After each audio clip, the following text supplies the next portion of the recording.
ছাত্রদের রেলপথ তাদের দাবি আদায়ের উদ্দেশ্যে রেলপথ অবরোধের কথা শুনে আমরা এখানে এসেছি। ট্রেনটিকে আমরা যত দ্রুত সম্ভব ট্রেনকে পাস করার জন্য আমরা ছাত্রদের সাথে কথা বলছি। আপনারাও আছেন, ছাত্রদের সাথে কথা বলে আমরা এই ট্রেনটাকে আমরা গন্তব্য পথে যাওয়ার জন্য রেডি করেছি। আপনারা শুনেছেন ছাত্রদের সাথে কথা বলেছি।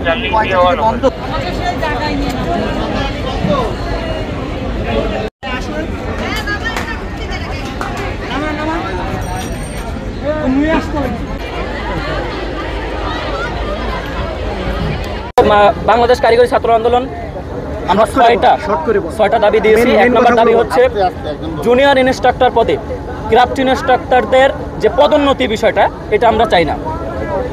2 নম্বর দাবি হচ্ছে ডিপ্লোমা ইঞ্জিনিয়ারিং কোর্সে যে কোনো বয়সে ভর্তি সুযোগ বাতিল করে উন্নত বিশ্বের আমাদের বহির্বিশ্বে, যেমন আপনি দেখতে পারেন চীন এবং অন্যান্য রাষ্ট্র যেরকম ডিপ্লোমা কাঠামো, তাদের যে ডিপ্লোমা সেক্টরে তাদের যে লেখাপড়ার যে কারিকুলাম, এবং আমাদের এই বইগুলো কিন্তু ইংলিশের, এই ইংলিশ বুকগুলো আমরা চাই।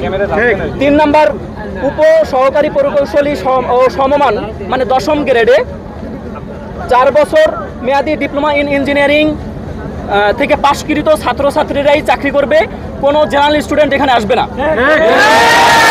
কারিগরি সেক্টর পরিচালনায় আমাদের এই কারিগরি সেক্টরে কোনো অকারিগরি লোক, অর্থাৎ এই কারিগরি সেক্টরে কারিগরি বোর্ড হতে পারে, কারিগরি অধিদপ্তর হতে পারে, তারপরে আমাদের কলেজ প্রশাসন, প্রিন্সিপাল স্যার, তারপরে অন্যান্য যেসব জনবল নিয়োগ আছে, এখানে আমরা কারিগরি শিক্ষায় শিক্ষিত জনবল চাই। এবং আমরা এখানে দাঁড়িয়ে স্পষ্টভাবে শিক্ষা উপদেষ্টাকে বলতে চাই, আপনারা রীতিমতো ডিপ্লোমা ইঞ্জিনিয়ারদের সাথে তামাশা শুরু করেছে। আপনারা ভুলে যাবেন না, এই ছাত্রদের রক্তের উপর পাড়া দিয়ে আপনারা ওই চেয়ারে বসেছেন। তাই ছাত্ররা কি চাই আপনারা এটা মেনে নেন। আজকে রেল অবরোধ করার মূল কারণ হলো আমরা এখানে আমাদের ডিপ্লোমা অস্তিত্ব টিকিয়ে রাখার জন্য 6 দফা দাবি নিয়ে আমরা এখানে আসছি।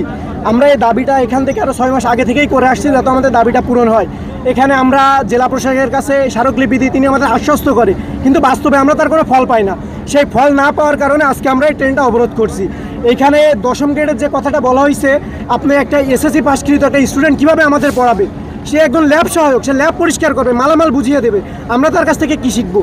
সেইখানে এই 10ম গ্রেডের দাবিদার 2021 সালে যে রায়ের মাধ্যমে তাদেরকে ক্রাফট থেকে 10ম গ্রেডের যে রায়টা তাদের দিছে, সেইটার প্রতিবাদে আমরা আজকে 6 দফা নিয়ে এখানে রেল অবরোধ করছি। পর্যন্ত আমাদের দাবি তারা মেনে নিচ্ছে, আমরা কোনো কার্যক্রম করব না। আমরা ক্লাস, পরীক্ষা এবং ফর্ম ফিল আপের যে নোটিশটা আসছিল, আমরা সবগুলো বর্জন করছি। সেপ্টেম্বরে যখন আমাদের বলছিল যে আমাদের দাবি নিয়ে তারা কথা বলবে, কিন্তু তারা তাদের আশ্বাস রাখতে পারে নাই। তারা আমাদের ব্যাপারটা নিয়ে কখনোই দেখে নাই, যার কারণে এখন নতুন করে আমাদের আবার আন্দোলন করতে হচ্ছে। এখন যতক্ষণ না পর্যন্ত তারা আমাদের লিখিতভাবে কোনো আশ্বাস দিচ্ছে, লিখিত আশ্বাস না দেওয়া পর্যন্ত আমরা রাজপথ ছাড়তেছি না।